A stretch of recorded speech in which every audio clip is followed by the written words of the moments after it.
जी अस्सलाम वालेकुम तमाम दोस्तों का की हाल चाल। उम्मीद करना कि खैरियत नाल हो। मैं सजाद लाख एग्री फार्म तो तुसी देख रहे हो YouTube channel Lakh agri farm.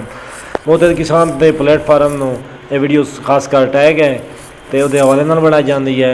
तुसी ये देख सकते हो जी, ट्रैक्टर है 504 50 हार्स पावर का 4x4। तकरीबन इसकी कीमत है को 12 लाख रुपए। तो इसकी कारकर्दगी तुसी चेक कर सकते हो दोस्तों। सपोर्ट तुसी करनी है तो असी अपील करांगे मलिक उस्मान साहब को जो वैरायटी के इंचार्ज ने वो ट्रैक्टर इतने मंगाण ताकि किसानों को फायदा हो। यह ट्रैक्टर जनाब छोटे फीएट 480 मैसी 240 यह उन्होंने मुकाबले का ट्रैक्टर है 50 हार्स पावर का ट्रैक्टर। इसका तुम कारकर्दगी चेक कर सकते हो। इस चेक करो सारे दोस्त देख रहे हो किस तरह की खिंचाई हो रही है।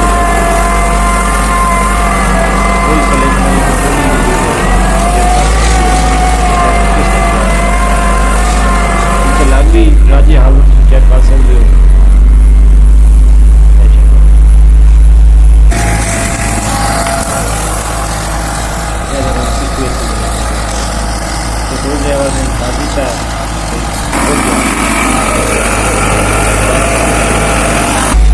बहुत अच्छा ट्रैक्टर है इंशाअल्लाह बहुत चाहिए।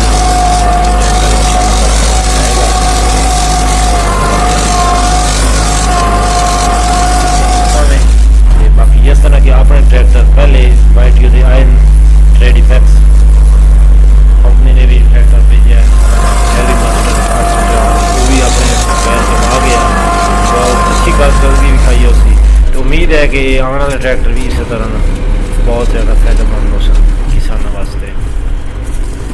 दोस्तों वीडियो को मुकम्मल देखना है, चैनल को सबसक्राइब कर लेना, बेल आइकन का बटन दबा लेना ताकि नेक्स्ट टाइम वीडियो बढ़ कर पहुँचती रहे। तो मैं हूँ ज़्यादा चाहता हूँ वीडियो मुकम्मल देख के फिर बाकी दोस्तों कमेंट करके जरूर दसना किस तरह लगी है। अपने परिवार का ख्याल करना कमेंट दसना। अगर वीडियो पसंद आए तो लाइक करना।